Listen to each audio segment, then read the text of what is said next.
3, 2, 1. Assalamualaikum warahmatullahi wabarakatuh. Salam pelajar NU.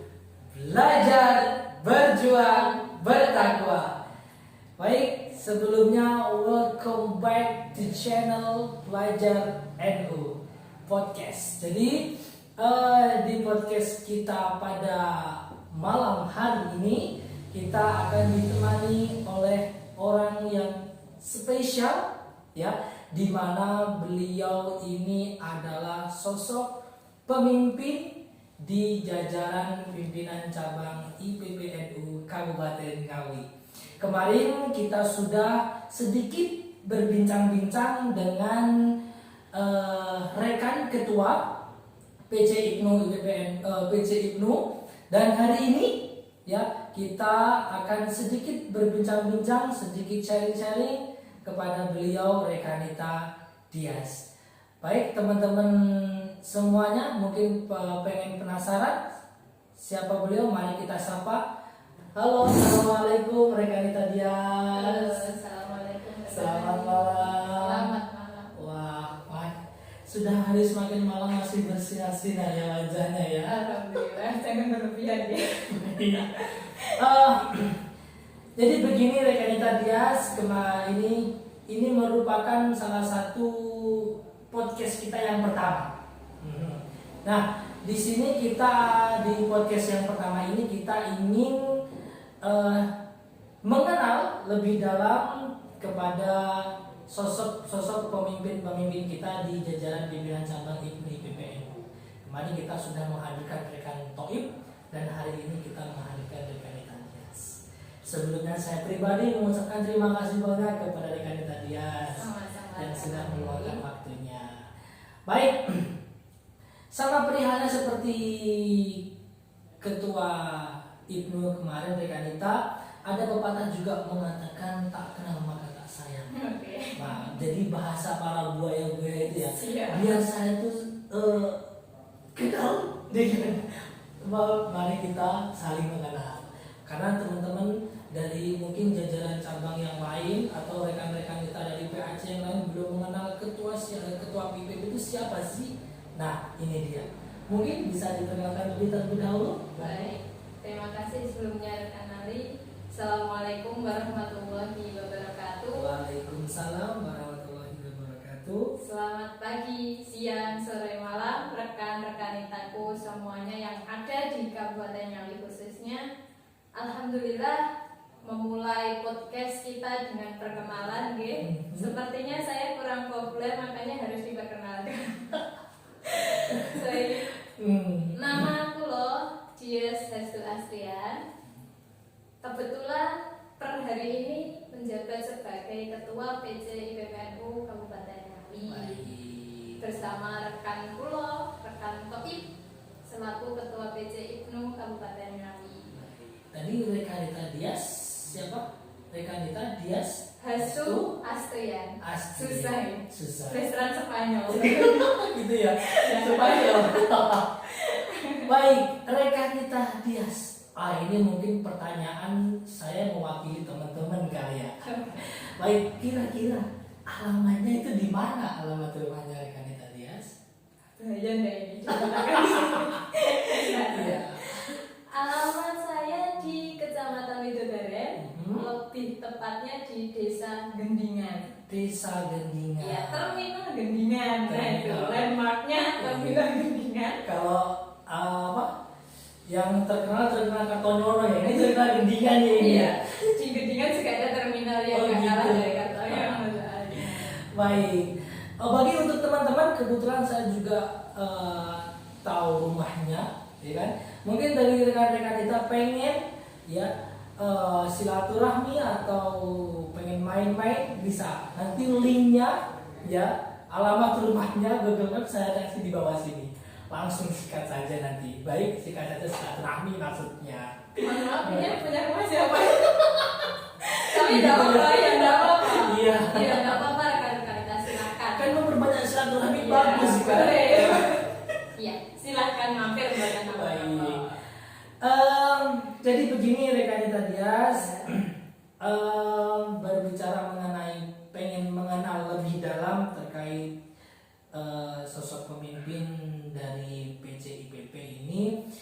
kita sudah menganalisis, kita sudah mempunyai database.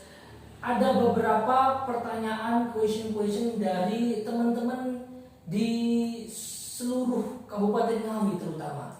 Karena kita sudah membuat sebuah pertanyaan melalui media via Instagram. Saya Nah. belum tahu. Iya dong. Iya. Ya, itu ke privacy soalnya. Ya, ini sudah punya beberapa pertanyaan dan saya harap mungkin ini juga harapan teman-teman semua. Ini question dari teman-teman nanti bisa dijawab oleh rekannya tadi ya. Baik, siap. Seperti itu. Bisa siap? Siap. Baik. Oke, karena perkenalan kita juga sudah, teman-teman juga sudah tahu rekan kita Dias. Mari kita langsung ke question yang pertama. Baik. Pertanyaan pertama. Senilai 2 juta. Mohon maaf. Bukan, ini bukan. Beda lagi ya. Karena Baik. ada bercanda. Baik. Pertanyaan pertama ini dari rekan Ilham. Ya, rekan Ilham. Saya bacakan dulu. Pertanyaan dari rekan Ilham. Assalamualaikum rekan Nita Dias. Kalau boleh tahu jenjang jabatan yang sudah dilalui oleh rekanita Dias itu apa saja sehingga rekanita Dias sudah sampai di tingkat pimpinan cabang. Oke, mungkin dari pertanyaan ini dari rekanita Dias sebelum menjabat sebagai pimpinan cabang di IPP ini, mungkin adakah jabatan-jabatan yang sudah dilalui oleh rekanita Dias? Mungkin bisa dijelaskan? Sebelumnya, waalaikumsalam rekan Ilham. Iya, rekan Ilham. Terima kasih sudah bertanya, Ge. Kalau sebelum menjadi ketua pimpinan cabang IPPNU, saya di tahun 2017 pertama kali berkecimpung dan mengenal IPPNU, menjabat sebagai ketua PAC IPPNU Kecamatan Widodaren. Wait. Di pertama kali berkecimpung di organisasi IPNU di tahun 2017. Di tahun 2017 di situ juga langsung diamanai sebagai ketua PAC. Iya. Wow. Karena pada tahun itu PAC Widodaren baru berdiri. Wow. Dan saya astagfirullahnya terpilih. Astagfirullah jadi ya. Baik, berarti bisa dibilang babat ales gitu ya. Yes, betul. Oh, tapi wah, ini kok sama ya dengan rekan Toib ya ini ya. Kemarin rekan Toib juga pernah bilang bahwasanya beliau itu berkecimpung di tahun 2016. Di tahun 2016 tersebut beliau juga langsung menjabat sebagai ketua PAC Beringin. Wow. Senior saya itu. Oh, senior. Baik. Lalu lantas pasca selesai tersebut Belum selesai. oh belum selesai. Iya. Di Terus? pertengahan menjabat menjadi ketua PAC IPPNU Widodaren, kulo diamanahi oleh rekanita Rohana zaman itu. Kebetulan rekan Tarawana itu Ketua PC IPPNU Ngawi Oh, pada tahun 2017. ketua PC IPPNU. Oke. Pada waktu itu 3 bulan atau 4 bulan kulo lupa setelah dipilih menjadi ketua PAC, kemudian kulo diamanahi untuk menjadi wakil sekretaris bidang kaderisasi PC IPPNU Ngawi. Sebentar. Wasek. Ini yang membuat saya sedikit kaget ini. Berarti gak ada bedanya rekan Dias ini sama rekan Toib. Iya, memang gak ada. Karena pada dasarnya juga pas juga berkecimpung di PAC juga ada amanah pula di jajaran cabang berarti. Iya, memang double jabatan kalau boleh dibilang pada waktu itu. Ini kalau saya jadi rekan Dias maupun rekan Toib, wah, saya sudah angkat tangan. Udah, bahasa Inggrisnya itu my kepala is mobile. Betul. Berdos. My kepala itu berdos. Baik. Tapi kalau seperti itu saya juga ingin bertanya kepada rekan Dias. Kalau menjabat double seperti itu, pertanyaan hal yang serupa saya lontarkan kepada rekan Dias sama seperti yang rekan Toib. Kalau menjabat dua sekaligus seperti itu, bagaimana cara manajemen organisasi tersebut? Antara PC dengan PAC pada waktu itu nggih. Kalau waktu dulu itu alhamdulillah kulo punya partner yang sangat pengertian entah di PAC dan PC itu sendiri. Jadi berbagi tugas saling mengerti. Baik. Sebab bisa kita rasakan semua yang saat ini juga double jabatan, bahwasanya kalau double itu capeknya bukan main, nggak cuma tenaganya aja, pikirannya juga. Apalagi kalau di BPM itu hatinya mobile, hampir setiap hari. Baik. Berarti dapat digarisbawahi bahwasanya rekan seperjuangan entah itu ibarat kata partner itu juga berpengaruh berarti. Sangat berpengaruh. Tapi baik. dengan catatan jangan pernah mengharapkan partner kita baik kepada kita. Baik. Tapi usahakan diri kita menjadi partner yang baik untuk partner kita. Seperti itu. Jangan berharap tapi lakukan itu. Baik. Terus semisal dirasa kebetulan nih dan ini tidak menutup kemungkinan pastinya ini bila mana pernah nggak rekan Dias mungkin katakanlah ada salah satu kegiatan di PAC maupun di PC itu kebetulan berbenturan bareng nggak itu pernah nggak rekan Dias mengalami seperti itu? Alhamdulillah pernah. Alhamdulillah saya juga tidak. Alhamdulillah pernah. Pernah. Tapi kalau di pimpinan cabang saya kan di kaderisasi. Ada suara bocor ya. Alhamdulillah ini tahun baru saya kurang di bahasa maaf. Jadi ini editornya tolong ditit gitu ya. Jangan usah. Baik, lanjut. Pada waktu di pimpinan cabang saya menjadi wakil sekretaris di bidang kaderisasi. Jadi tujuan utama saya itu di kaderisasinya saja. Jadi seperti mendirikan PAC itu yang menjadi tujuan utama saya difokuskan itu toh. Yang lain biarkan pengurus yang lain. Jadi kalau di PAC biar punya waktu juga. Dan misal kalau berbenturan minta tolong nggak apa-apa. Jangan gengsi-gengsi minta tolong ya para perempuan. Baik. Berarti sama untuk saya mau tanya. Berarti dari di bawah pimpinan Rekanita Dias itu kalau boleh tahu sudah berapa PAC yang sudah terbentuk?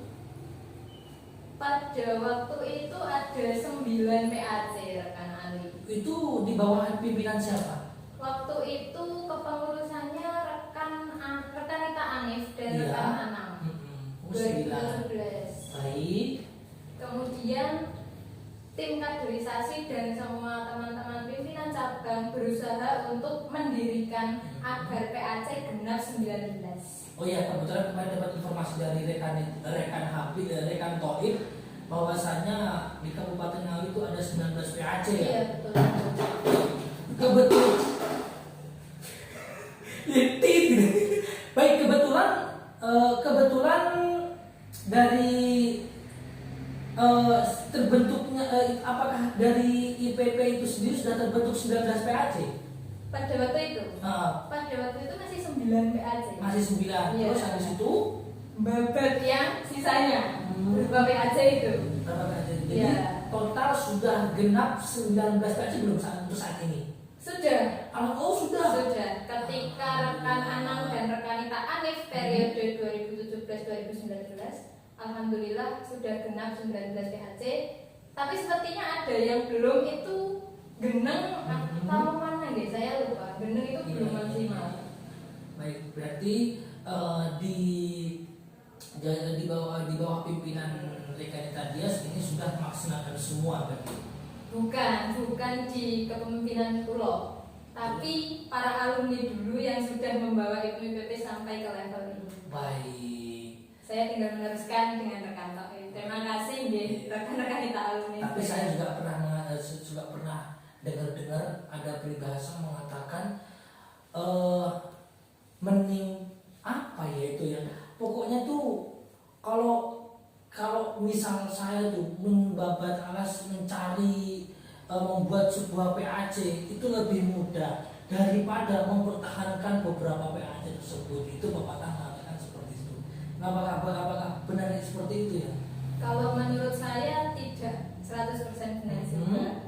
Karena pada waktu itu rekan Taufik itu juga termasuk pelakunya yang babat PAC Iya. Bisa dirasakan bagaimana susahnya, beratnya ketika dalam satu bulan itu mendirikan 4 PAC, jadi 4 Mapesta, nggak pernah pulang. Wait. 1 bulan 4 Mapesta. Iya, full. Dan itu pun dari pimpinan cabang yang mendirikan, yang menjadi fasilitator, yang mengisi materi juga. Jadi bukan hanya menampung jadwal-jadwal dari PAC, tidak, tapi kita menjadi pelakunya langsung pada waktu itu.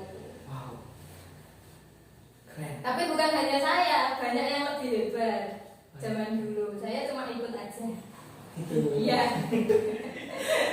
Dengan posisi 1 bulan 4 kali Makesta itu, wah, itu nggak pulang-pulang berarti itu. Enggak, pada waktu dulu itu saya masih semester 4 kalau tidak salah. Masih kuliah juga? Masih, saya masih muda kan. Iya.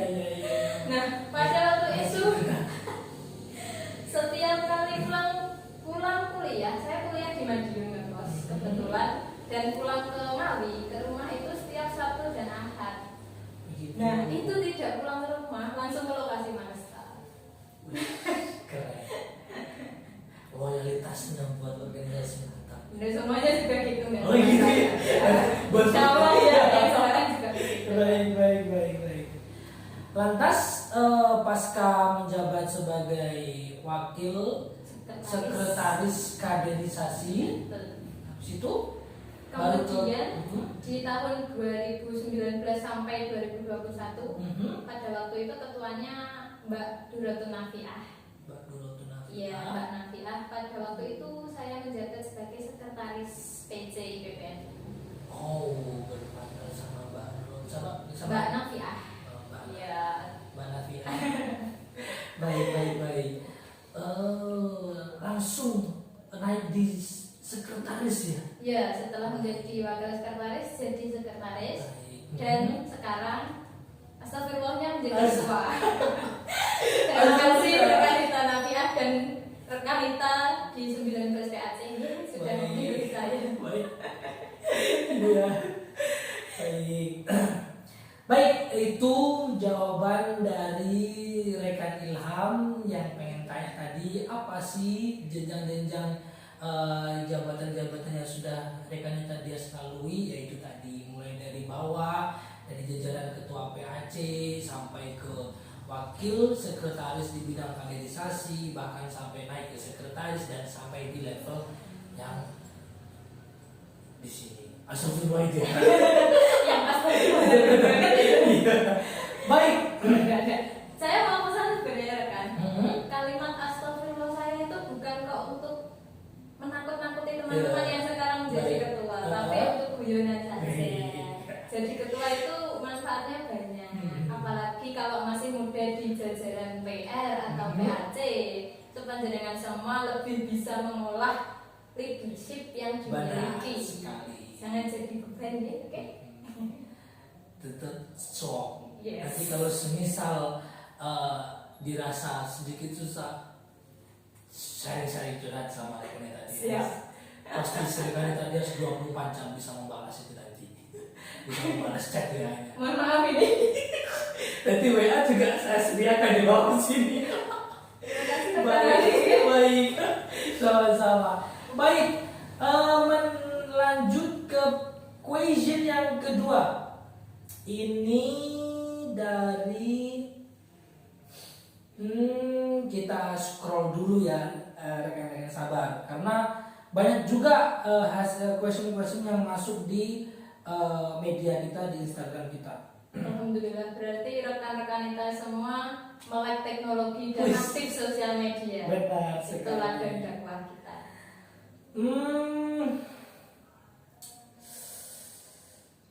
Ini pertanyaan dari Rekanita Sania. Oke. Oh baik. Pertanyaan dari Rekanita Sania. Assalamualaikum. Waalaikumsalam. Mau tanya, awal mula masuk Ibnu IPPNU atau motivasi beliau apa sih? Ya, nih mungkin yang dipertanyakan motivasi pertama kali Rekanita Dias ikut berkecimpung di organisasi itu apa pertama itu? Waalaikumsalam rekan Tania, terima kasih sudah bertanya. Iya. Sebenarnya kalau masuk IPPNU pertama itu saya tidak punya motivasi. Tidak. Saya hanya samaan wa ta'atan. Pada waktu itu ustazah saya ngendiko kalau saya harus berangkat ke pondok pesantrennya Kiai Anam Almarhum itu tadi untuk mengikuti Makasta. Baik. Saya kira dulu Makasta itu ngaji. Oh, Biasanya, gitu? iya, biasanya kan seperti itu. Tapi sampai di lokasi itu kok banyak mas-mas mbak-mbak, ini acara apa, enten dinnernya Makasta, saya belum tahu apa-apa pada waktu itu. Nah ternyata selama 2 hari saya keblondrok di situ. Enggak. Pada waktu itu alhamdulillah selama Makasta saya jadi tahu yang sebelumnya belum saya ketahui. Misalnya ada di situ materi kepemimpinan, keorganisasian, ataupun Ibnu IPPNU. Dan sebelumnya saya tidak pernah tahu babagan seperti itu, saya tidak tahu. Terus alhamdulillahnya ketika sudah Makasta dan dipilih menjadi ketua, saya belajar banyak bagaimana cara berorganisasi. Oh begitu. Ya, soalnya saya dulu sangat suku. Bicara seperti ini kan kalau nggak diinduksi kita nggak bakal ngomong. Gitu ya? Iya, serius saya nggak bohong. Oke.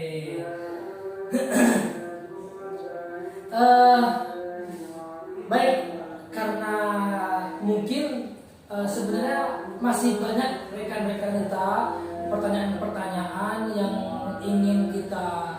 ingin saya sampaikan ke rekan kita Dias, akan tetapi juga waktu sudah mulai menipis ya, mepet. Sebelum podcast ini saya akhiri, mungkin ada saran atau mungkin motivasi kepada rekan-rekan kita yang ada di sana. Jelas saja, banyak ini. Baik. Nah, saya punya kalimat rekan-rekan kita. Kalau sekarang kita sudah memasuki era society 5.0, 5.0, maka berarti kita semua sudah harus siap berdampingan dengan teknologi. Contohnya misal, ketika dulu Ibnu IPPNU hanya di sekolah-sekolah, kita berdakwah di mimbar-mimbar meja, maka per hari ini kita harus mulai berdakwah di mimbar-mimbar digital.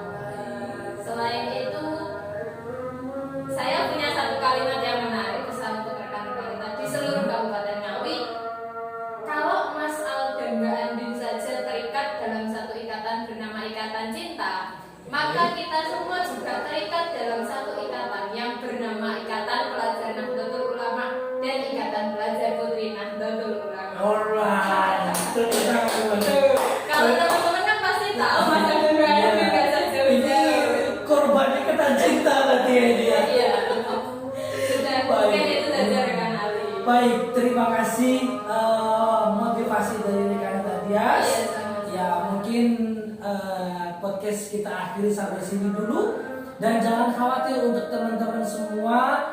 Pertanyaan-pertanyaan teman-teman tetap akan saya bacakan satu persatu. Misal nanti biasa tidak dipublikasikan di sini, nanti bisa di part 2. Nanti kita adakan part 2 kalau misal memang dibutuhkan seperti itu. Mungkin itu saja podcast pada malam hari ini. Bila mana ada kesalahan, kurang lebihnya mohon maaf. Saya akhiri. Wassalamualaikum warahmatullahi wabarakatuh. Salam pelajar NU. Belajar